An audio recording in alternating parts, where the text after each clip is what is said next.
Good morning, dear students. Welcome to the online class. We are going to study a new chapter in the Multi-State Cooperative Societies Act 2002, Chapter 9, Settlement of Disputes, and Chapter 10, Winding Up of Multi-State Cooperative Society. ഈ രണ്ട് ചാപ്റ്റേഴ്സുകളാണ് ഇന്നത്തെ topic ക്ലാസ്സിൽ നമ്മൾ discuss ചെയ്യുന്ന topic. Chapter 9-ൽ settlement of ഡിസ്പ്യൂട്ട്സിൽ രണ്ട് പ്രൊവിഷൻസുകളാണ് 84 and 85. എങ്ങനെയാണ് multi state cooperative സൊസൈറ്റിയുടെ ഡിസ്പ്യൂട്ട്സുകൾ സെറ്റിൽ ചെയ്യുന്നത്. അപ്പോൾ അതിൽ എന്താണ് ഡിസ്പ്യൂട്ട് എന്നുള്ളതും ആര് തമ്മിലുള്ള ഡിസ്പ്യൂട്ട്സുകളൊക്കെയാണ് ഈ പ്രൊവിഷനിൽ വരുന്നത് എന്നുള്ളതും 84 പ്രൊവിഷനിൽ പറയുന്നുണ്ട്. അപ്പോൾ 84 reference of disputes, that is the reference of disputes എന്ന് പറഞ്ഞു കഴിഞ്ഞാൽ മൾട്ടി സ്റ്റേറ്റ് കോപ്പറേറ്റീവ് സൊസൈറ്റീസ് ആക്ടിൽ ഡിസ്പ്യൂട്ട്സ് കൊണ്ട് ഉദ്ദേശിക്കുന്നത് അതിൻ്റെ ഒരു പ്രൊവിഷൻ പറയുന്നുണ്ട്. If any disputes other than a dispute regarding the disciplinary action of multi state cooperative societies against a person or a paid employee or an industrial dispute touching constitution, management and business of multi-state cooperative societies shall be referred to as arbitration. അതായത് ഒരു multi state cooperative സൊസൈറ്റിയുടെ ഏതെങ്കിലും ഒരു എംപ്ലോയീസിനെതിരെ disciplinary ആക്ഷൻസുകളൊക്കെ എടുത്തു കഴിഞ്ഞാൽ അതിനെന്ത് പറയില്ല, disputes എന്ന് പറയില്ല.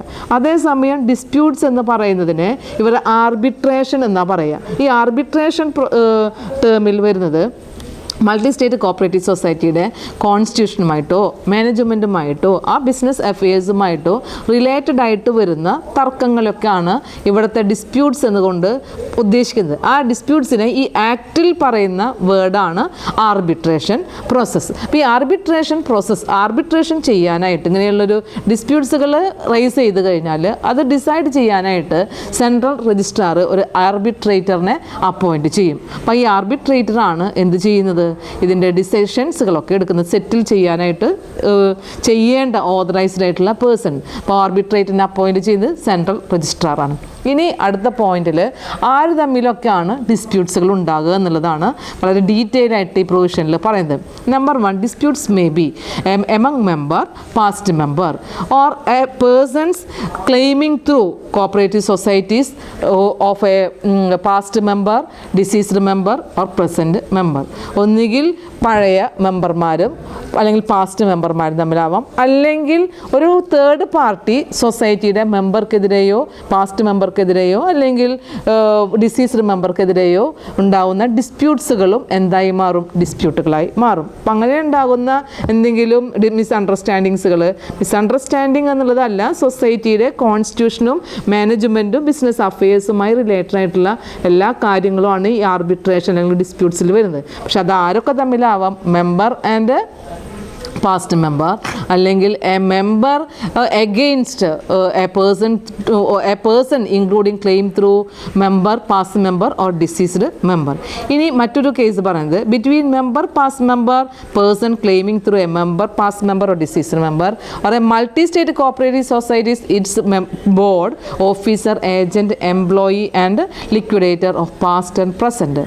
കൂടാതെ ഇപ്പോൾ മെമ്പറും പാസ്റ്റ് മെമ്പറും തമ്മിലല്ല, അതല്ലെങ്കിൽ തന്നെ ഒരു പേഴ്സൺ പുറമേയുള്ളൊരു വ്യക്തിയും സൊസൈറ്റിയുടെ പേഴ്സണും പാസ്റ്റ് മെമ്പറും ഡിസീസ്ഡ് മെമ്പറും അല്ലാതെ മൾട്ടി സ്റ്റേറ്റ് കോപ്പറേറ്റീവ് സൊസൈറ്റിയുടെ ഏജൻറ്റ്, എംപ്ലോയി, അല്ലെങ്കിൽ ഇപ്പോൾ നിലവിലുള്ള ലിക്വിഡേറ്റർ അല്ലെങ്കിൽ പ്രസൻറ്റ് പാസ്റ്റ് ലിക്വിഡേറ്റർ, സൊസൈറ്റിയുടെ ബോർഡ്, ഇതിൽ വരുന്ന മെമ്പർമാരൊക്കെ തമ്മിലുണ്ടാകുന്ന പ്രശ്നങ്ങൾക്കും ഈ ഡിസ്പ്യൂട്ട്സിൽ അവർ ഉൾപ്പെടുന്നതാണ്. മറ്റൊരു ആ പ്രൊവിഷനിൽ തന്നെ സബായിട്ട് പറയുന്ന മറ്റൊരു പോയിൻ്റാണ് between multi state cooperative society or its board, any past board or officer, agent or employee.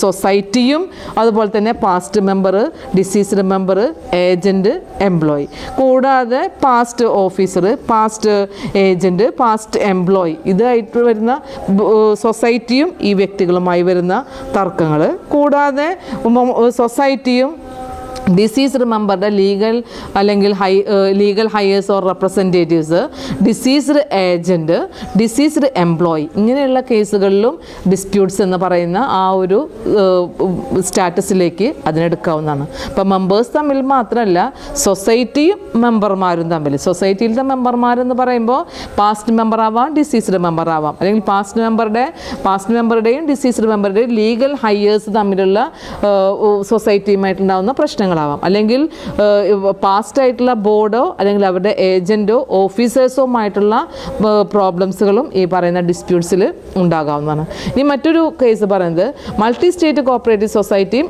Other multi state cooperative സൊസൈറ്റിയും. ഇപ്പോൾ നമുക്ക് അറിയാവുന്നതാണ്, മൾട്ടി സ്റ്റേറ്റ് കോപ്പറേറ്റീവ് സൊസൈറ്റിയിൽ അതർ മൾട്ടി സ്റ്റേറ്റ് കോപ്പറേറ്റീവ് സൊസൈറ്റിയും കോപ്പറേറ്റീവ് സൊസൈറ്റീസുകളൊക്കെ ആരാകാം, മെമ്പറാവാം. അപ്പോൾ ഡിസ്പ്യൂട്ട്സുകൾ ഉണ്ടാവുകയാണെന്നുണ്ടെങ്കിൽ ഇങ്ങനെയും സംഭവിക്കാം, between multi state cooperative society and other multi state cooperative society. ഇനി വേറൊരു കേസ് എന്ന് പറഞ്ഞാൽ multi state cooperative society and liquidator of another multi state cooperative society. നമ്മുടെ സൊസൈറ്റിയും മറ്റൊരു മൾട്ടി സ്റ്റേറ്റ് കോപ്പറേറ്റീവ് സൊസൈറ്റിയുടെ ലിക്വിഡേറ്ററും തമ്മിൽ ഉണ്ടായിരിക്കാം. അല്ലെങ്കിൽ liquidator of one multi state cooperative society and liquidator of another multi state cooperative society. Confusion ഉണ്ടാവരുത്. അതായത് സൊസൈറ്റിയിലുള്ള മെമ്പർമാർക്ക് പുറമെ ഒന്ന് സംഭവിക്കാം, പാസ്റ്റ് മെമ്പർമാരും ഡിസീസ്ഡ് മെമ്പർമാരും തമ്മിലാവാം. ലാസ്റ്റ് പറയുന്ന പോയിന്റ് സൊസൈറ്റികൾ തമ്മിലാവാം. സൊസൈറ്റികൾ തമ്മിൽ മാത്രമല്ല, സൊസൈറ്റിയിൽ ലിക്വിഡേറ്റേഴ്സ് തമ്മിലുണ്ടാകുന്ന പ്രോബ്ലംസുകളും ഇതിൽ സംഭവിക്കാവുന്നതാണ്. അപ്പോൾ ലാസ്റ്റത്തെ പോയിന്റ് ഇത്രയാണ് പറയുന്നത്. ഡി എന്ന് പറയുന്ന പോയിന്റ് ഒരു മൾട്ടി സ്റ്റേറ്റ് കോപ്പറേറ്റീവ് സൊസൈറ്റിയും അനദർ മൾട്ടി സ്റ്റേറ്റ് കോപ്പറേറ്റീവ് സൊസൈറ്റിയും. ഒരു മൾട്ടി സ്റ്റേറ്റ് കോപ്പറേറ്റീവ് സൊസൈറ്റിയുടെ ലിക്വിഡേറ്ററും അനദർ മൾട്ടി സ്റ്റേറ്റ് കോപ്പറേറ്റീവ് സൊസൈറ്റിയുടെ ലിക്വിഡേറ്റർ എന്ന് പറഞ്ഞാൽ വൈൻഡപ്പിന് വേണ്ടി രജിസ്ട്രാർ അപ്പോയിൻറ്റ് ചെയ്യുന്ന ഓതറൈസ്ഡ് പേഴ്സൺ. അങ്ങനെ ഉണ്ടാകുന്ന ഏതെങ്കിലും ഇഷ്യൂസുകൾ വരികയാണെന്നുണ്ടെങ്കിൽ, ഫേമിനെ കുറിച്ചോ മാനേജ്മെൻറ്റ് അഫയേഴ്സുകളോ ബിസിനസ് മേഖലയിൽ ഉണ്ടാകുന്ന പ്രശ്നങ്ങൾക്കൊക്കെ വേണ്ടി ഉണ്ടാകുന്ന തർക്കങ്ങൾ ഇവരിൽ നിന്നെല്ലാം എന്ത് ചെയ്യാം, എറൈസ് ചെയ്യാം. അങ്ങനെ വന്നു കഴിഞ്ഞാൽ അതിനെല്ലാം ഈ ആക്ട് പ്രകാരം എന്താണ് പറയുന്നത്, ആർബിട്രേഷൻ എന്നാണ് പറയുന്നത്. അപ്പോൾ ആർബിട്രേറ്റായിട്ട് അപ്പോയിൻറ്റ് ചെയ്യുന്ന ആളാണ് ഈ ഡിസ്പ്യൂട്ട്സുകൾ സെറ്റിൽ ചെയ്യേണ്ടത്. അടുത്തത് പറയുന്നത് ലിമിറ്റേഷനാണ്. ലിമിറ്റേഷൻ എന്ന് പറഞ്ഞാൽ ആക്ടിൻ്റെ ലിമിറ്റേഷനല്ല ഉദ്ദേശിക്കുന്നത്. ഒരു ഡിസ്പ്യൂട്ട്സ് നമുക്ക് വരികയാണെന്നുണ്ടെങ്കിൽ അതിനെ അത് ഫയൽ ചെയ്യുന്ന ആപ്ലിക്കേഷൻ ഫയൽ ചെയ്യാനും എത്ര സമയത്തിനുള്ളിൽ അങ്ങനെയുള്ള ഡിസ്പ്യൂട്ട്സുകൾ എന്ത് ചെയ്യണം, സെറ്റിൽ ചെയ്യണം. അതിനുള്ളൊരു സമയപരിധി ഈ ആക്ടിൽ പറയുന്നുണ്ട്. That is the limitation. ആ പ്രൊവിഷനിൽ പറയുന്ന ലിമിറ്റേഷൻ അതാണ് ഉദ്ദേശിക്കുന്നത്. Period of limitation in the case of dispute referred to arbitration. അതായത് ആർബിട്രേഷനിൽ ഒരു ഡിസ്പ്യൂട്ട് എന്ന് പറഞ്ഞു കഴിഞ്ഞാൽ അത് എത്ര സമയത്തിനുള്ളിൽ പരിഹരിക്കാം എന്നുള്ള ആ സമയപരിധി, എപ്പോഴും നമുക്കതിനെ ഒരു കേസായിട്ട് ഫയൽ ചെയ്യാനായിട്ട് കഴിയും. അതിനുള്ള സമയപരിധിയാണ് ഇവിടുത്തെ ലിമിറ്റേഷൻ എന്നതുകൊണ്ട് ഉദ്ദേശിക്കുന്നത്. നമ്പർ 1 പറയുന്നത് അതായത് വ്യക്തികളിൽ നിന്നാണ് സൊസൈറ്റിക്ക് എന്തെങ്കിലും ഡ്യൂസുകളൊക്കെ വരികയാണെന്നുണ്ടെങ്കിൽ ആ ഒരു എമൗണ്ട് റിക്കവർ ചെയ്യാനാണ് നമ്മൾ ആ മെമ്പറും സൊസൈറ്റിയും തമ്മിലൊരു ഡിസ്പ്യൂട്ടാണ് എന്നുണ്ടെങ്കിൽ ആ ഡിസ്പ്യൂട്ട്സുകൾക്കുള്ള ടൈം ലിമിറ്റേഷൻ പറയുന്നത് it be recovered amount be computed from the date on which such member dies or ceases to be a member of the society. അതായത് ഒരു മെമ്പറും സൊസൈറ്റിയും തമ്മിലുള്ള ഒരു എമൗണ്ട് ഡ്യൂ ആയതിൻ്റെ മുകളിൽ എന്തെങ്കിലും ഡിസ്പ്യൂട്ട്സുകൾ ഉണ്ടാവുക, എന്നിട്ട് നമുക്കതൊരു ആർബിട്രേഷനിലേക്ക് പോവുകയും ആ ആർബിട്രേഷനിൽ അതിനൊരു സമയം എപ്പോഴാണ് നമുക്ക് അങ്ങനെയുള്ളൊരു ഡിസ്പ്യൂട്ട് ഫോർവേഡ് ചെയ്യാനുള്ള സമയം എന്ന് പറഞ്ഞു കഴിഞ്ഞാൽ, ഇപ്പം മെമ്പർ ചിലപ്പോൾ ഇപ്പം നിലവിലുണ്ടാവാം, ചിലപ്പോൾ ആ മെമ്പർ എന്തായി മാറാം, മെമ്പർഷിപ്പിൽ നിന്ന് മാറാം, അല്ലെങ്കിൽ ആ മെമ്പർ ആരാകാം, മരണപ്പെട്ടു പോകാം. ആ ഡേറ്റ് മുതലാണ് ഡിസ്പ്യൂട്ട്സിന് എന്ത് ചെയ്യാൻ പറ്റുന്നത്, അതിൻ്റെ ലിമിറ്റേഷൻ പറയുന്നത്. അതാണ് ഫസ്റ്റ് പോയിന്റ് പറയുന്നത്. നെക്സ്റ്റ് എന്ന് പറഞ്ഞു കഴിഞ്ഞാൽ when the disputes to any act or omission as a part of the any part is referred to clause section 84 subsection 1 clause B C D. അതായത് ഈ നമ്മുടെ ഈ ആക്ടിൻ്റെ section 84 subsection 1 clause B C ഡിയിൽ specify ചെയ്തിട്ടുള്ള ചില പാർട്ടീസുകളുണ്ട്.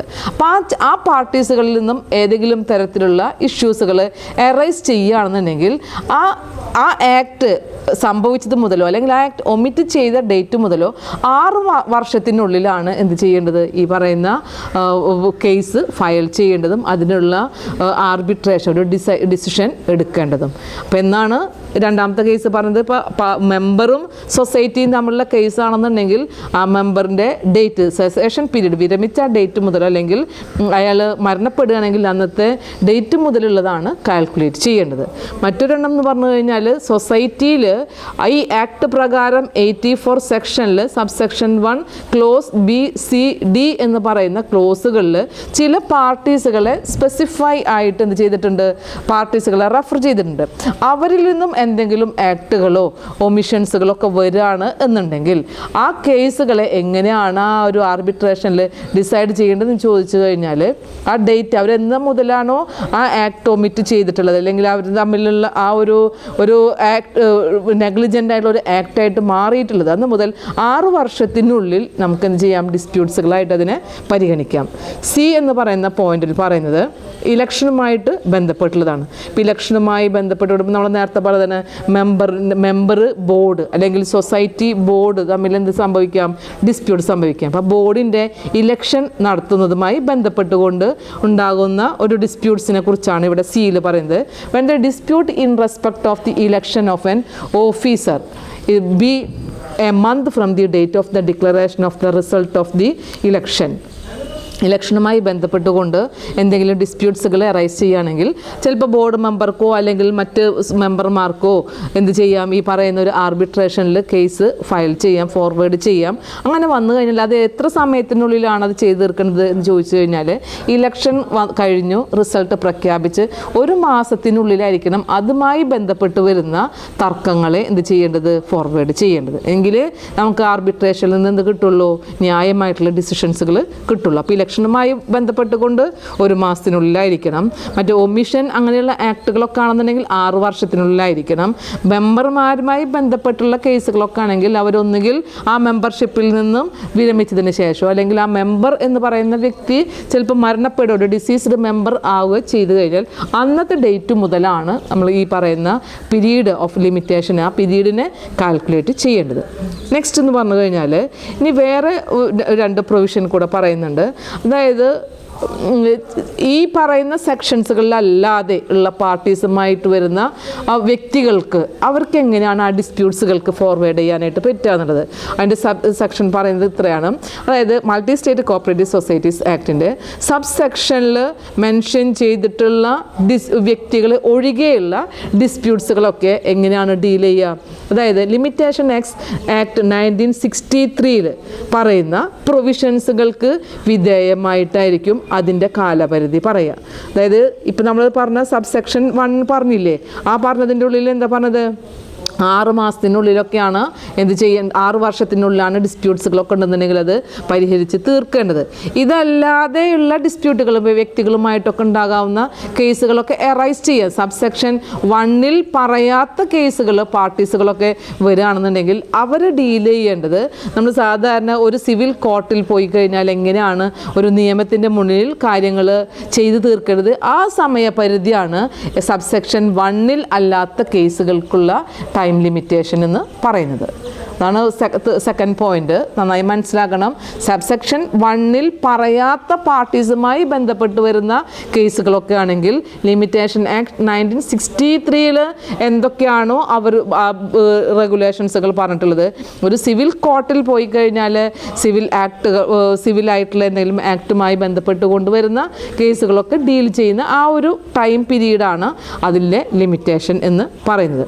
Next പറയുന്നത് last point. ഇനിയിപ്പോൾ ഏതെങ്കിലും കേസുകളിൽ സമയത്തിനുള്ളിൽ എന്ത് ചെയ്യാൻ പറ്റിയിട്ടില്ല, ഈ പറയുന്ന തർക്കങ്ങൾക്ക് വേണ്ടി കേസ് ഫയൽ ചെയ്യാനോ ആപ്ലിക്കേഷൻ മൂവ് ചെയ്യാനോ കഴിഞ്ഞില്ല എന്നുണ്ടെങ്കിലും അതിൻ്റെ എക്സ്പയറി പീരീഡ് കഴിഞ്ഞാലും ആർബിട്രേറ്റർക്ക് എന്ത് ചെയ്യാം, ഈ പറയുന്ന ഡിസ്പ്യൂട്ട്സുകൾ അങ്ങനെയുള്ള ഒരു ആപ്ലിക്കേഷൻ വന്നു കഴിഞ്ഞാൽ അത് ആക്സെപ്റ്റ് ചെയ്യാം. അപ്പോൾ ആ ഒരു പ്രൊവിഷൻ കൂടെ പറയുന്നുണ്ട്.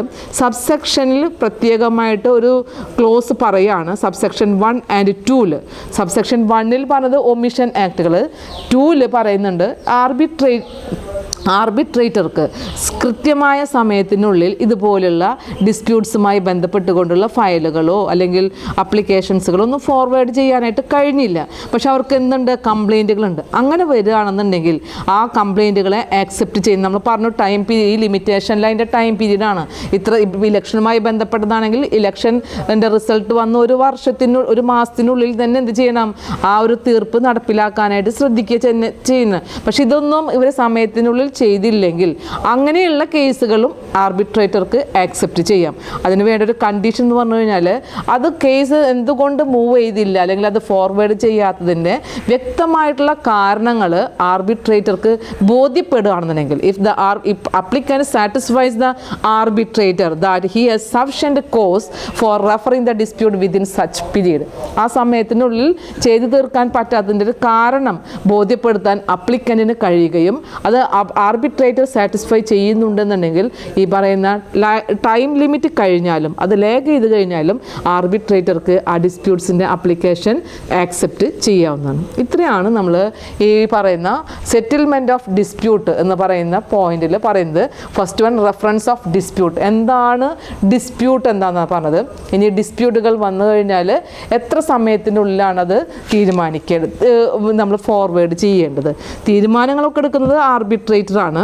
അതിനെ ആർബിട്രേറ്ററിനെ അപ്പോയിൻറ്റ് ചെയ്യുന്നത് രജിസ്ട്രാറാണ്. Chapter 10 deals with the winding up of multi state cooperative society. In this chapter includes 86 winding up of the multi-state cooperative societies. Number 1 point, if the registrar after the audit has been conducted under section 70, section 77 enquiry, section 78 inspection, under section 79 and 78 inspection inquiry, 79 inspection, is of the opinion that the society must be wound up, he may, after giving the societies a reasonable opportunity, make an order and direct to be wound up. അതായത് section 70 audit ചെയ്തതിന് ശേഷം 77 special audit conduct ചെയ്തതിന് ശേഷം 78 inspection ചെയ്തതിന് ശേഷം 78 enquiry ചെയ്തതിന് ശേഷം 79 inspection നടത്തിയതിന് ശേഷം അതിൻ്റെ എല്ലാം വെളിച്ചത്തിൽ സെൻട്രൽ രജിസ്ട്രാർക്ക് ഈ സൊസൈറ്റി വൈൻഡ് അപ്പ് ചെയ്യണം എന്ന് പറയുന്ന ഒരു താല്പര്യത്തിലേക്ക് എത്തിയെന്നുണ്ടെങ്കിൽ ആ സൊസൈറ്റിയുടെ മെമ്പർമാർക്ക് അതിൻ്റെ ആ മൾട്ടി സ്റ്റേറ്റ് കോപ്പറേറ്റീവ് സൊസൈറ്റിക്ക് ഒരു ഓർഡർ നൽകിക്കൊണ്ട് സൊസൈറ്റിയെ വൈൻഡ് അപ്പ് ചെയ്യാവുന്നതാണ്. അപ്പോൾ 4 സെക്ഷൻസുകളുടെ ബേസിലാണ്, അതായത് സെൻട്രൽ രജിസ്ട്രാർക്ക് വൈൻഡ് അപ്പ് ചെയ്യണം എന്ന് പറയുന്ന ആ ഒരു റൂള് അപ്ലൈ ചെയ്യണമെന്നുണ്ടെങ്കിൽ സ്വന്തം ഇഷ്ടപ്രകാരം ചെയ്യണമെന്നുള്ള ആ ഒരു റൂളുണ്ട്. 86 ഫസ്റ്റ് പോയിന്റ് പറയുന്നത് ഈ പറയുന്ന 70, 77, 78, 79 ഈ 4 സെക്ഷൻ്റെ ബേസിലായിരിക്കണം എന്ത് ചെയ്യേണ്ടത്, വൈൻഡ് അപ്പ് ചെയ്യേണ്ടത്. അങ്ങനെ വൈൻഡ് അപ്പ് ചെയ്യണമെന്നുണ്ടെങ്കിൽ കോപ്പറേറ്റീവ് സൊസൈറ്റികൾക്ക് അതിൻ്റെ റീസണബിൾ ആയിട്ടുള്ളൊരു ഓപ്പർച്യൂണിറ്റി നൽകിക്കൊണ്ട് എന്ത് ചെയ്യാം, വൈൻഡ് അപ്പ് ചെയ്യാനായിട്ട് ഒരു ഓർഡർ നൽകാവുന്നതാണ്.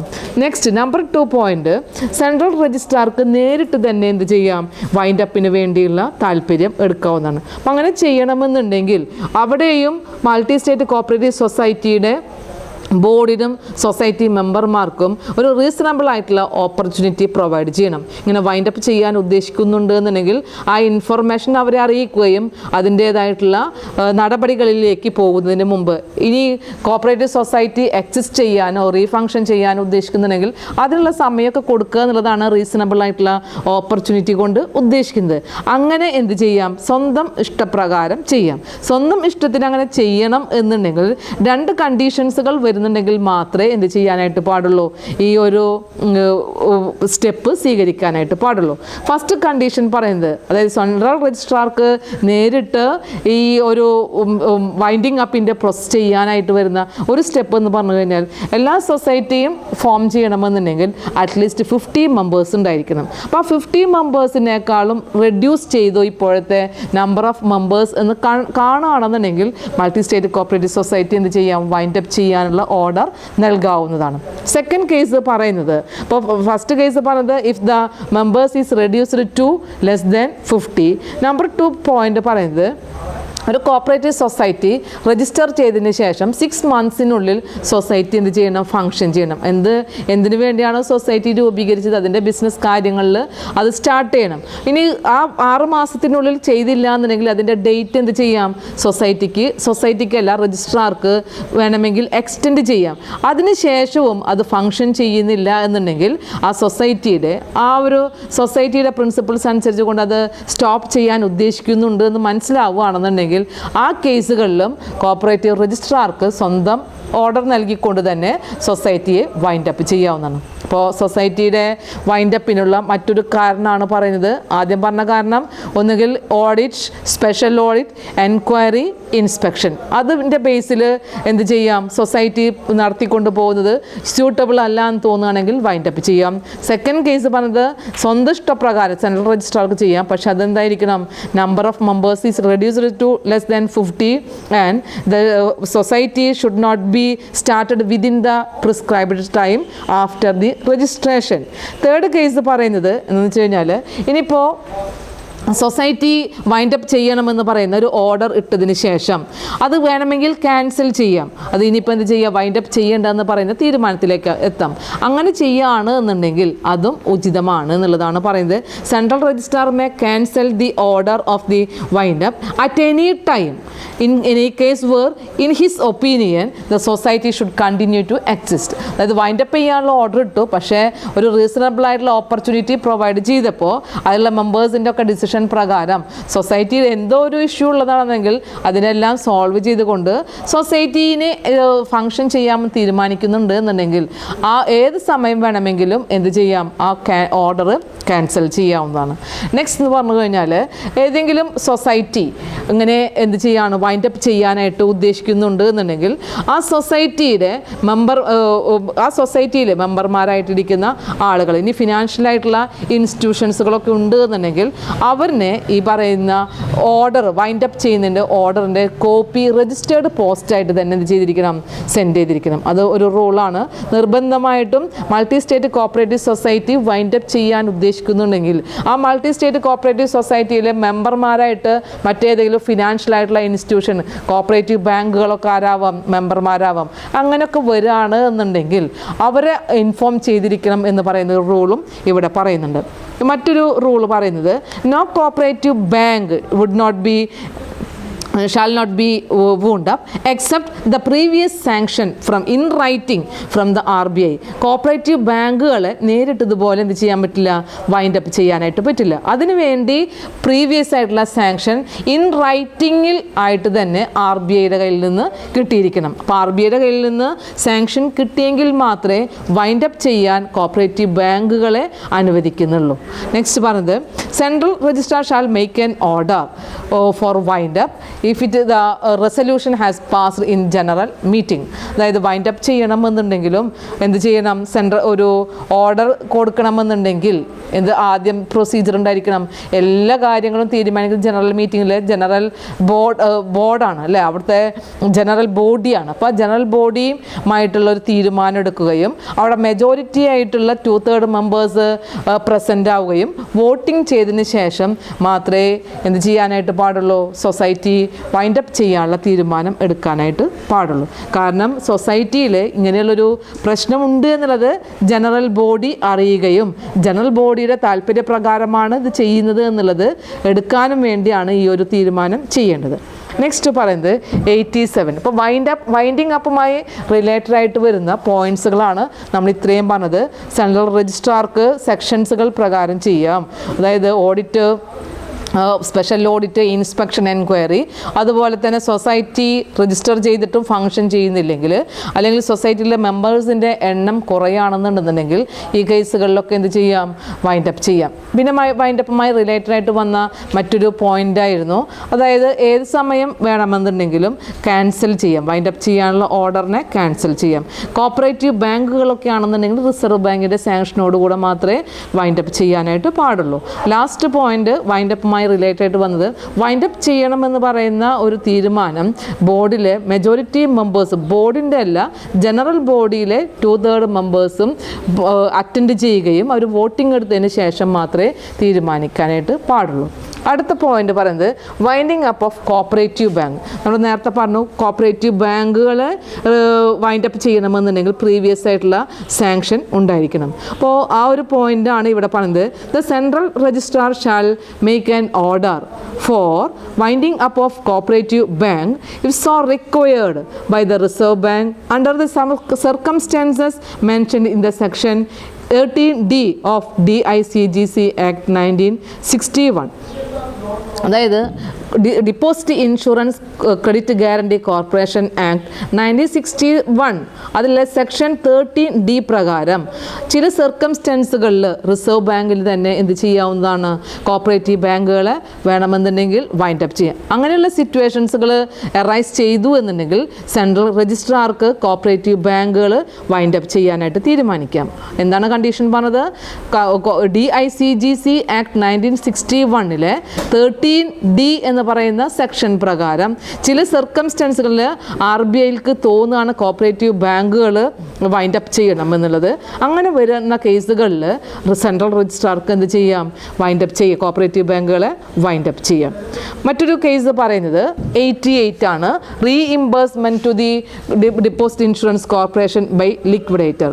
അതായത് കോപ്പറേറ്റീവ് ബാങ്കുകൾ വൈൻഡപ്പ് ചെയ്യാനായിട്ട് തീരുമാനിച്ചു കഴിഞ്ഞാൽ കോപ്പറേറ്റീവ് ബാങ്കുകളിൽ ഡിപ്പോസിറ്റേഴ്സ് ഉണ്ടെന്നുണ്ടെങ്കിൽ ഡിപ്പോസിറ്റേഴ്സിൻ്റെ കൊടുക്കേണ്ട ലാബിലിറ്റി അത് ശരിക്കും ആ കോപ്പറേറ്റീവ് ബാങ്കിനാണ്. പക്ഷേ കോപ്പറേറ്റീവ് ബാങ്കിന് പകരം കോപ്പറേറ്റീവ് ബാങ്കിനൊക്കെ ഇങ്ങനെയുള്ളൊരു ഇൻഷുറൻസ് പ്രൊവൈഡ് ചെയ്യുന്ന ഇൻസ്റ്റിറ്റ്യൂഷനാണ് deposit insurance and credit guarantee corporation എന്ന് പറയുന്ന ഇൻസ്റ്റിറ്റ്യൂഷൻ.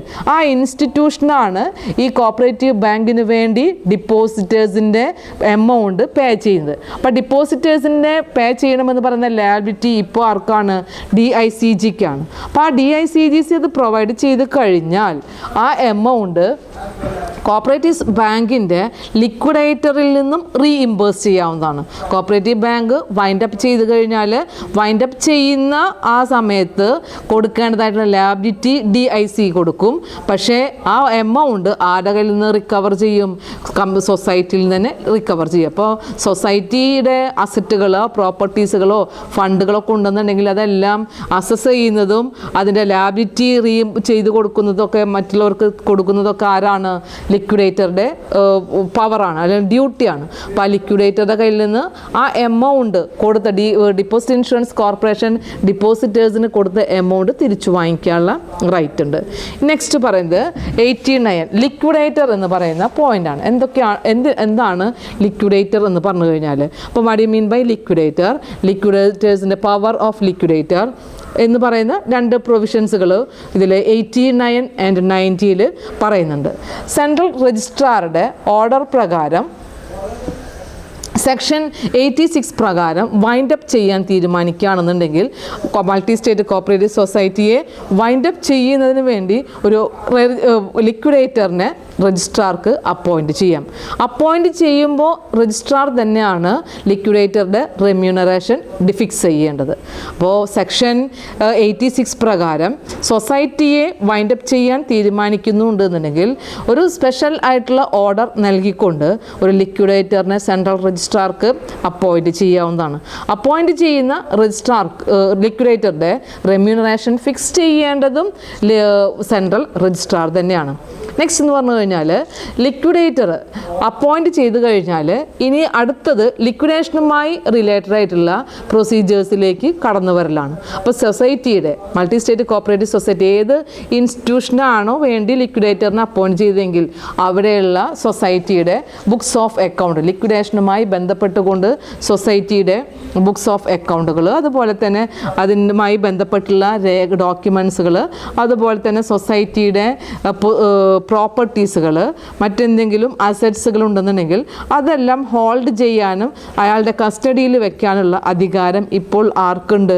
ലിക്വിഡേറ്റർക്കുണ്ട്. അത് ലിക്വിഡേറ്റർ എന്തിനു വേണ്ടി ചെയ്യുന്നതെന്ന് വെച്ച് കഴിഞ്ഞാൽ, അതായത് ലിക്വിഡേഷനുമായി ബന്ധപ്പെട്ട് വരുന്ന ആവശ്യങ്ങൾക്ക് വേണ്ടി, അതിന് സൊസൈറ്റിക്ക് തന്നെ യൂസ്ഫുൾ ആകുന്നതിന് വേണ്ടിയാണ്. അല്ലെങ്കിൽ അതൊന്നും ഡാമേജ് വരാതിരിക്കാനോ അല്ലെങ്കിൽ അതിന് ഗുഡ്സുകളൊക്കെ ആണെന്നുണ്ടെങ്കിൽ അത് ഡിറ്റീരിയോറേഷൻ വരാതിരിക്കാനോ വേണ്ടി അത് സെൽഫ് കസ്റ്റഡിയിൽ വെക്കാവുന്നതാണ്.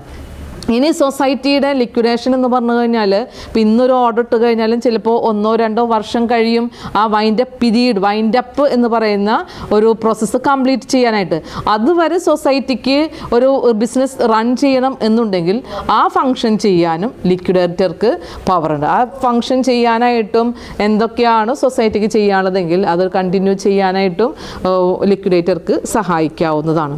അതിനു വേണ്ടി അങ്ങനെ ചെയ്യണമെന്നുണ്ടെങ്കിൽ സെൻട്രൽ രജിസ്ട്രാറുടെ പ്രീവിയസ് ആയിട്ടുള്ള അപ്രൂവൽ ഉണ്ടായിരിക്കണം. അതായത് ഇപ്പോൾ ലിക്വിഡേഷൻ ചെയ്യാൻ ഉദ്ദേശിച്ചു കഴിഞ്ഞാലും അത് അപ്പോൾ തന്നെ ആ ഡേറ്റിൽ സൊസൈറ്റിയുടെ പ്രവർത്തനങ്ങൾ എന്ത് ചെയ്യണമെന്നില്ല, സ്റ്റോപ്പ് ചെയ്യണമെന്നില്ല.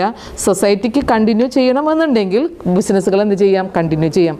അതിന് ഉള്ളൊരു പെർമിഷൻ സെൻട്രൽ രജിസ്ട്രാറിൽ നിന്ന് വാങ്ങി ലിക്വിഡേറ്റർക്ക് ചെയ്യാവുന്നതാണ്. നെക്സ്റ്റ് പറയുന്നത്, when the appeal is preferred under the clause F of subsection 1 of section 99 for the winding up of multi-state cooperative society shall not operate thereafter until the order is confirmed in the appeal. അതായത് multi state cooperative society, അതായത് ഈ പറയുന്ന ഒരു വൈൻഡപ്പിന് വേണ്ടി wind up എന്ന് പറയുന്ന ഒരു order provide ചെയ്തിട്ടുണ്ടെങ്കിൽ അതിനെതിരെ ഒരു അപ്പീൽ പ്രൊവൈഡ് ചെയ്ത് കഴിഞ്ഞാൽ ആ അപ്പീൽ കിട്ടിയ ഡേറ്റ് മുതൽ പിന്നീട് വൈൻഡപ്പിന് വേണ്ടി എന്ത് ചെയ്യാൻ പാടില്ല, പ്രൊസീജിയറുകൾ എടുക്കാനായിട്ട് പാടില്ല. അപ്പോൾ വൈൻഡപ്പ് ചെയ്യാൻ ഉദ്ദേശിച്ചു കഴിഞ്ഞാലും ഇങ്ങനെ ഒരു അപ്പീൽ വരികയാണെന്നുണ്ടെങ്കിൽ പിന്നീട് ആ ഡേറ്റ് മുതൽ ആ ഓർഡർ ക്യാൻസൽ ആയതായിട്ടാണ് പ്രഖ്യാപിക്കുക. നെക്സ്റ്റ് പറയുന്നത്, when an order for the winding up of multi-state cooperative society is set aside in appeal, the property effects and actionable claim of the society shall reinvest in the society. ആദ്യം സൊസൈറ്റിയുടെ വൈൻഡപ്പിനുള്ളൊരു order വന്നു, ആ വൈൻഡപ്പിനെതിരായിട്ട് appeal കൊടുക്കുകയും അപ്പോൾ വൈൻഡപ്പിൻ്റെ ആ ഒരു procedure stop ചെയ്യുകയും ചെയ്ത് കഴിഞ്ഞാൽ ആ പീരീഡിൽ ലിക്വിഡേറ്റർ ഏതെങ്കിലും അസറ്റ്സുകളോ പ്രോപ്പർട്ടീസുകളോ സൊസൈറ്റിയിൽ നിന്നും വാങ്ങി അയാളുടെ കസ്റ്റഡിയിലുണ്ടെന്നുണ്ടെങ്കിൽ അത് സൊസൈറ്റിയിലേക്ക് തന്നെ എന്ത് ചെയ്യേണ്ടതാണ്, റീവെസ്റ്റ് ചെയ്യേണ്ടതാണ്. അതായത് നമുക്ക് ഏത് സമയം വേണമെന്നുണ്ടെങ്കിലും സൊസൈറ്റിയുടെ വൈൻഡപ്പുമായി ബന്ധപ്പെട്ടുകൊണ്ട് അതിനൊരു ആക്ഷൻ എടുക്കാൻ ഉദ്ദേശിക്കുന്നുണ്ടെങ്കിൽ അത് ചെയ്യാം. അത് ചെയ്തു കഴിഞ്ഞാൽ ലിക്വിഡേറ്റർ ആ ഒരു അസറ്റ്സുകൾ മറ്റെന്തെങ്കിലും പ്രോപ്പർട്ടീസുകളൊക്കെ ഉണ്ടെന്നുണ്ടെങ്കിൽ അത് തിരിച്ചേൽപ്പിക്കേണ്ടതാണ്. നെക്സ്റ്റ് പോയിന്റ് പറഞ്ഞത് 90 പവേഴ്സ് ഓഫ് ദി ലിക്വിഡേറ്റർ. ലിക്വിഡേറ്ററുടെ പവർ, ലിക്വിഡേറ്റേഴ്സിന് എന്തൊക്കെയാണ് പവർ ഉള്ളത് എന്നുള്ളതാണ് പറയുന്നത്. അതായത് കോപ്പറേറ്റീവ് സൊസൈറ്റിയിൽ ഒരു സൊസൈറ്റിയെ ലിക്വിഡേറ്റ് ചെയ്യാനായിട്ട് വൈൻഡപ്പ് ചെയ്യാനുള്ള ഒരു സ്പെഷ്യൽ ഓർഡറോട് കൂടെയാണ് ഈ പറയുന്ന ലിക്വിഡേറ്ററിനെ സെൻട്രൽ രജിസ്ട്രാർ അപ്പോയിൻറ്റ് ചെയ്യുന്നത്. അപ്പോൾ ഈ ലിക്വിഡേറ്റർക്ക് സൊസൈറ്റിയുടെ അസറ്റ്സുകളൊക്കെ എന്ത് ചെയ്യാം, ആദ്യം ആ അസറ്റ്സുകളൊക്കെ ഹോൾഡ് ചെയ്തുകൊണ്ട് എന്നാണ് ഈ വൈൻഡപ്പ് ചെയ്യുന്നത് അതുവരെയൊക്കെ അത് സേഫ് കസ്റ്റഡിയിൽ വെക്കാനും മറ്റ് ഡാമേജുകളൊന്നും ഇല്ലാതെ അത് ശ്രദ്ധിക്കേണ്ട ചുമതലയൊക്കെ ആർക്കുണ്ട്, ലിക്വിഡേറ്റർക്കുണ്ട്. ഇനി ആ പീരീഡ് വരികയാണെന്നുണ്ടെങ്കിൽ ആ അസറ്റ്സുകൾ എന്ത് ചെയ്തിരിക്കണം, സെയിൽ ചെയ്തിരിക്കണം. സെയിൽ ചെയ്തുകൊണ്ടാണ് സൊസൈറ്റിയുടെ മറ്റ് ബാധ്യതകളെല്ലാം തീർക്കുന്നതെങ്കിൽ പ്രോപ്പർട്ടി സെയിൽ ചെയ്യാനുള്ള അസറ്റ്സുകൾ സെയിൽ ചെയ്യാനുള്ള പവർ ആരിലാണ് നിക്ഷിപ്തമായിരിക്കുന്നത്, ലിക്വിഡേറ്ററിലാണ് നിക്ഷിപ്തമായിരിക്കുന്നത്. അങ്ങനെ വൈൻഡപ്പ് ചെയ്തു എന്ന് പറയുന്ന ഒരു പ്രൊസീജിയറിലേക്ക് വന്നു കഴിഞ്ഞാൽ അതുമായി റിലേറ്റഡ് ആയിട്ട് വരുന്ന എല്ലാ ഇൻഫർമേഷൻസുകളും മറ്റുള്ള ഡോക്യുമെൻസുകളും സെൻട്രൽ രജിസ്ട്രാർ ആവശ്യപ്പെടുന്ന സ്ഥലത്ത് വെച്ചുകൊണ്ട് ലിക്വിഡേറ്റർ സെൻട്രൽ രജിസ്ട്രാർക്ക് അത് ഹാൻഡ് ഓവർ ചെയ്യേണ്ടതാണ്. സൊസൈറ്റി വൈൻഡ് അപ്പ് ചെയ്ത് കഴിഞ്ഞാൽ അതുമായി ബന്ധപ്പെട്ടുകൊണ്ട് മറ്റെന്തെങ്കിലും കാര്യങ്ങളുണ്ടെന്നുണ്ടെങ്കിൽ അതെല്ലാം കംപ്ലീറ്റ് ആക്കി ഫിനിഷിങ് ചെയ്തതിന് ശേഷം ഫുൾ ഡോക്യുമെൻസുകൾ അതിൻ്റെ റിപ്പോർട്ട്സുകൾ ഇതൊക്കെ ആർക്ക് കൊടുക്കണം? സെൻട്രൽ രജിസ്ട്രാർക്ക് കൊടുക്കണം. നെക്സ്റ്റ് പറഞ്ഞത് 91 ആണ്. Disposal of the surplus. Disposal of surplus. Society wind up ചെയ്തതിന് ശേഷം ഏതെങ്കിലും എമൗണ്ടുകൾ സർപ്ലസ് ആയിട്ട് വരികയാണെന്നുണ്ടെങ്കിൽ ആ സർപ്ലസ് എമൗണ്ട് എങ്ങനെയാണ് ഡിസ്ട്രിബ്യൂട്ട് ചെയ്യേണ്ടത് എന്നുള്ളതാണ് പറയുന്നത്. അപ്പോൾ നമ്മൾ വൈൻഡ് അപ്പ് ചെയ്ത് കഴിഞ്ഞാൽ വൈൻഡ് അപ്പുമായി റിലേറ്റഡ് ആയിട്ട് വരുന്ന എല്ലാ ഡോക്യുമെൻസുകളും സെൻട്രൽ രജിസ്ട്രാർക്ക് ലിക്വിഡേറ്റർ എന്ത് ചെയ്യണം? ഹാൻഡ് ഓവർ ചെയ്യണം. അങ്ങനെ ലിക്വിഡേറ്റർക്ക് ആ ലിക്വിഡേറ്ററുടെ റിപ്പോർട്ട് പ്രകാരം ഈ വൈൻഡ് അപ്പ് പ്രൊസീജിയറിന് ശേഷവും എന്ത് ഉണ്ട്? ഒരു എമൗണ്ട് സർപ്ലസ് ആയിട്ടുണ്ട് എന്നുണ്ടെങ്കിൽ അതെങ്ങനെയാണ് ഡിസ്ട്രിബ്യൂട്ട് ചെയ്യേണ്ടത് എന്നുള്ളതാണ് പറയുന്നത്. അതിനുള്ള പ്രൊവിഷനാണ് 91 ഡിസ്പോസൽ ഓഫ് സർപ്ലസിൽ പറയുന്നത്. ബൈലോയിൽ ഈ ഡിസ്പോസൽ ഓഫ് സർപ്ലസിനെ കുറിച്ച് സ്പെസിഫൈ ചെയ്യുന്നുണ്ടെങ്കിൽ എന്ത് പർപ്പസിന് വേണ്ടിയാണോ അത് സ്പെസിഫൈ ചെയ്തില്ലെങ്കിൽ അതിന് മാത്രമേ യൂസ് ചെയ്യാനായിട്ട് പാടുള്ളൂ. അതായത് ബൈലോയിൽ കൃത്യമായിട്ട് ഇങ്ങനെയുള്ള സർപ്ലസുകളൊക്കെ വരികയാണെന്നുണ്ടെങ്കിൽ അത് യൂസ് ചെയ്യേണ്ടത് എന്ത് പർപ്പസിന് വേണ്ടി ആ ഫണ്ട് യൂട്ടിലൈസ് ചെയ്യണം എന്ന് സ്പെസിഫൈ ചെയ്തിട്ടുണ്ടെങ്കിൽ അതിനു വേണ്ടി മാത്രമേ യൂസ് ചെയ്യാനായിട്ട് പാടുള്ളൂ. ഫണ്ടിൻ്റെ ഡിസ്പോസൽ ആ സ്പെസിഫിക് പർപ്പസിന് വേണ്ടി മാറ്റിവെക്കേണ്ടതാണ്. ഇനി ബൈലോയിൽ അങ്ങനെയുള്ള സ്പെസിഫിക്കേഷൻസുകൾ മറ്റ് പ്രൊവിഷൻസുകളൊന്നും ഇതിനെക്കുറിച്ച് പ്രത്യേകമായി എടുത്ത് പറയുന്നില്ല എന്നുണ്ടെങ്കിൽ എന്ത് ചെയ്യണം? മൾട്ടി സ്റ്റേറ്റ് കോപ്പറേറ്റീവ് സൊസൈറ്റിയുടെ മെമ്പേഴ്സുമായിട്ട് ആ മെമ്പേഴ്സിനിടയിൽ സെൻട്രൽ ഗവൺമെൻറ്റിന് എന്ത് ചെയ്യാവുന്നതാണ്? സെൻട്രൽ രജിസ്ട്രാറുടെ സാങ്ഷനോടുകൂടി അത് ഡിസ്ട്രിബ്യൂട്ട് ചെയ്യാവുന്നതാണ്. എമൗണ്ട് ഡിസ്ട്രിബ്യൂട്ട് ചെയ്യാൻ വേറെ പ്രൊവിഷൻസുകൾ ഇല്ല എന്നുണ്ടെങ്കിൽ സെൻട്രൽ ഗവൺമെൻറ്റിന് സെൻട്രൽ രജിസ്ട്രാറിൻ്റെ പ്രീവിയസ് ആയിട്ടുള്ള സാങ്ഷനോടുകൂടെ ആ എമൗണ്ട് ഡിസ്ട്രിബ്യൂട്ട് ചെയ്യാവുന്നതാണ്. നെക്സ്റ്റ് പറയുന്നത് priority of contribution assessed by the liquidator. Priority ആർക്കാണ് ഉള്ളത് എന്നുള്ളതാണ് പറയുന്നത്. അതായത് കോപ്പറേറ്റീവ് സൊസൈറ്റി ലിക്വിഡേറ്റ് ചെയ്യാനായിട്ട് ഉദ്ദേശിച്ചു കഴിഞ്ഞാൽ പല ആളുകൾക്കായിരിക്കും ലാബിലിറ്റി ഉണ്ടാവുക. ഡിബഞ്ചർ ഹോൾഡേഴ്സ് ഉണ്ടായിരിക്കാം, ക്രെഡിറ്റേഴ്സ് ഉണ്ടായിരിക്കാം, മറ്റ് മൾട്ടി സ്റ്റേറ്റ് കോപ്പറേറ്റീവ് സൊസൈറ്റികൾ ഉണ്ടായിരിക്കാം, ഫിനാൻഷ്യൽ ആയിട്ടുള്ള ഇൻസ്റ്റിറ്റ്യൂഷൻസുകൾ ഉണ്ടായിരിക്കാം. അപ്പോൾ ആർക്കാണ് ഈ എമൗണ്ടുകളെല്ലാം തിരിച്ചു കൊടുക്കേണ്ടത് എന്ന് പറയുന്നതിൻ്റെ ആ ലാബിലിറ്റിയുടെ ബേസ് നോക്കിക്കൊണ്ട് അതിനെ റാങ്കിങ് ചെയ്യും. ലിക്വിഡേറ്റർ ആർക്കാണ് കൂടുതൽ എമൗണ്ട് കൊടുക്കാനുള്ളത് അല്ലെങ്കിൽ ഏറ്റവും കൂടുതൽ ബാധ്യത ഉള്ളത് ഏതാണെന്ന് അസസ് ചെയ്തതിന് ശേഷം കമ്പനിയുടെ ബുക്സ് ഓഫ് അക്കൗണ്ടുകളൊക്കെ പരിശോധിച്ചതിന് ശേഷം കൃത്യമായി അതിനെ റാങ്കിങ് ചെയ്യും. അപ്പം അതിൽ ആർക്കായിരിക്കും അതിൻ്റെ പ്രയോറിറ്റി ഉണ്ടാകുക എന്നുള്ളതാണ് പറയുന്നത്. The contribution assessed by liquidator shall rank next to ഡെപ്റ്റ് due to the central government or state government or local authority in accordance with the order priority in insolvency proceedings. അതായത് സൊസൈറ്റിയുടെ ഇൻസോൾവൻസി പ്രൊസീഡിങ്സ് അനുസരിച്ചുകൊണ്ട് ഡെപ്റ്റ് ആർക്കൊക്കെ ഉള്ളതെന്നുണ്ടെങ്കിൽ ആ ഡെപ്റ്റുകൾക്കാണ് ആദ്യം കൊടുക്കേണ്ടത്. പിന്നീട് ആർക്ക് കൊടുക്കണം? Central government. അങ്ങനെയുള്ള ഡെപ്റ്റുകളൊക്കെ ആർക്കൊക്കെ ഉള്ളതാണെങ്കിൽ സെൻട്രൽ ഗവൺമെൻറ്റോ സ്റ്റേറ്റ് ഗവൺമെൻറ്റോ മറ്റ് ഫിനാൻഷ്യൽ ആയിട്ടുള്ള ഇൻസ്റ്റിറ്റ്യൂഷൻസുകളൊക്കെ ഉണ്ടെന്നുണ്ടെങ്കിൽ അവർക്കാണ് ആദ്യം പ്രയോറിറ്റി കൊടുക്കേണ്ടത്. പക്ഷേ സൊസൈറ്റിയുടെ എല്ലാ ബുക്സ് ഓഫ് അക്കൗണ്ടുകളും പരിശോധിച്ചതിന് ശേഷം ആയിരിക്കണം ഈ പറയുന്ന പ്രയോറിറ്റി ഫിക്സ് ചെയ്യേണ്ടത്. ഫിക്സ് ചെയ്ത് കഴിഞ്ഞാൽ അതിനനുസരിച്ച് കൊണ്ട് ഗവൺമെൻറ് സ്ഥാപനങ്ങളാണെങ്കിൽ അവർക്ക് പ്രയോറിറ്റി കൊടുക്കാം, ലോക്കൽ അതോറിറ്റീസുകളാണെങ്കിൽ ലോക്കൽ അതോറിറ്റീസിൻ്റെ ആ ഒരു സ്റ്റാറ്റസിൻ്റെ ബേസിൽ ലിക്വിഡേറ്റർക്ക് ഈ പറയുന്ന എമൗണ്ട് ഡിസ്ട്രിബ്യൂട്ട് ചെയ്യാനായിട്ട് തീരുമാനിക്കാവുന്നതാണ്. ലാസ്റ്റ് ഇതിൽ പറയുന്ന point power of central registrar to cancel registration of multi state cooperative society. അതായത് സൊസൈറ്റിയുടെ രജിസ്ട്രേഷൻ ചെയ്തു കഴിഞ്ഞാൽ ആ രജിസ്ട്രേഷനോടുകൂടെ സൊസൈറ്റി അതെന്ത് ചെയ്തു? എൻഫോഴ്സിബിളായി നിയമപ്രകാരം ഒരു കോർപ്പറേറ്റ് എൻഫോഴ്സിബിളായിട്ടുള്ള ഒരു സൊസൈറ്റി ആയിട്ടാണ് ഇപ്പോൾ നിലനിൽക്കുന്നത്. ആ സൊസൈറ്റിയുടെ രജിസ്ട്രേഷൻ ക്യാൻസൽ ചെയ്യാനുള്ള റൈറ്റും ആർക്കുണ്ട്? Central രജിസ്ട്രാർക്കുണ്ട്.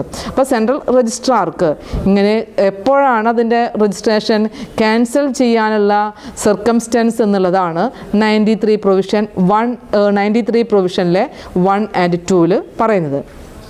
The central registrar may, after considering the report of the liquidator made it to him, and the order of registration may be cancelled.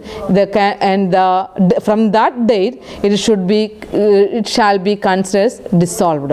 അതായത് ലിക്വിഡേറ്റർ വൈൻഡ് അപ്പ് ചെയ്തതിന് ശേഷം ലിക്വിഡേറ്ററുടെ കയ്യിൽ നിന്ന് അതിൻ്റെ റിപ്പോർട്ടുകളൊക്കെ ആർക്ക് കിട്ടണം?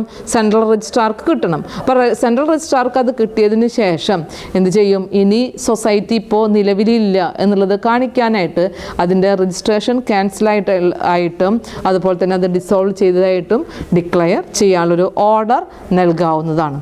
നമ്പർ 2 എന്ന് പറയുന്നത്, ഇങ്ങനെയുള്ള ഒരു ഓർഡർ ചെയ്ത് കഴിഞ്ഞാൽ ആ ഓർഡറുകൾ ആർക്കൊക്കെ കമ്മ്യൂണിക്കേറ്റ് ചെയ്യണം എന്നുള്ളത്. കാരണം സൊസൈറ്റിനെ ഇപ്പോൾ ഡിസോൾവ് ചെയ്യുകയാണ്, അതുപോലെ തന്നെ അതിൻ്റെ രജിസ്ട്രേഷൻ ക്യാൻസൽ ആവുകയാണ് എന്നുണ്ടെങ്കിൽ അങ്ങനെയുള്ള ഇൻഫോർമേഷൻസുകളെല്ലാം an order passed under subsection 1 communicated by registered post to president and or chairman in the case as the case may be of multi-state cooperative society or to the financial member institution as the society's member. സൊസൈറ്റിയുടെ മെമ്പർമാരായിട്ട് financial ഇൻസ്റ്റിറ്റ്യൂഷൻസുകളോ മറ്റ് other സൊസൈറ്റീസുകളോ ഉണ്ടെന്നുണ്ടെങ്കിൽ അവരെ അറിയിക്കണം. Multi state cooperative സൊസൈറ്റിയുടെ chairman അതുപോലെ തന്നെ president ഇവരെല്ലാം ആ ഇൻഫർമേഷൻസുകൾ കമ്മ്യൂണിക്കേറ്റ് ചെയ്യേണ്ടതാണ്. ഇത്രയും പോയിൻറ്റ്സുകളാണ് നമുക്ക് ഈ ഒരു ചാപ്റ്റർ 9 വൈൻഡിങ് അപ്പുമായിട്ട് റിലേറ്റഡ് ആയിട്ട് പഠിക്കാനുള്ളത്. Chapter 9 deals with winding up of multi state cooperative society. Provision 86 deals with the winding up of the procedure. Then winding up of cooperative bank deals the provision 87. 88 deals with the reimbursement of DIC. Then 89 relates to the liquidator. 90 states that power of liquidator. Disposal of surplus mentioned in the provision 91. The priority of contribution after the during the period of liquidation is specified in the 92 provision. Last 93 in the chapter 9 provides the provision about power of central register to cancel the registration of multi-state cooperative society. ഇത്രയും പോയിൻറ്റ്സുകളാണ് നമുക്ക് ഈ chapter 9 പഠിക്കാനുള്ളത്. Chapter 9 കൂടാതെ തന്നെ ഇതിലൊരു 15 ചാപ്റ്റേഴ്സുകളുണ്ട്. ആ ചാപ്റ്റേഴ്സുകൾ വരുന്ന ക്ലാസ്സുകളിൽ നമുക്ക് എന്ത് ചെയ്യാം? കണ്ടിന്യൂ ചെയ്യാം. ഓരോ പോയിൻറ്റ്സുകളും നമുക്ക് ഓരോ ഡിഫറെൻ്റ് ആയിട്ടുള്ള റൂൾസുകളാണ്. അതിന് റിലേറ്റഡ് ആയിട്ട് വരുന്ന സബ് പ്രൊവിഷൻസുകളും ഇന്നത്തെ ക്ലാസ്സിൽ വൈൻഡിങ് അപ്പ് പറഞ്ഞു, സെറ്റിൽമെൻറ്റ് ഓഫ് ഡിസ്പ്യൂട്ട്സ് പറഞ്ഞു. Okay, thank you.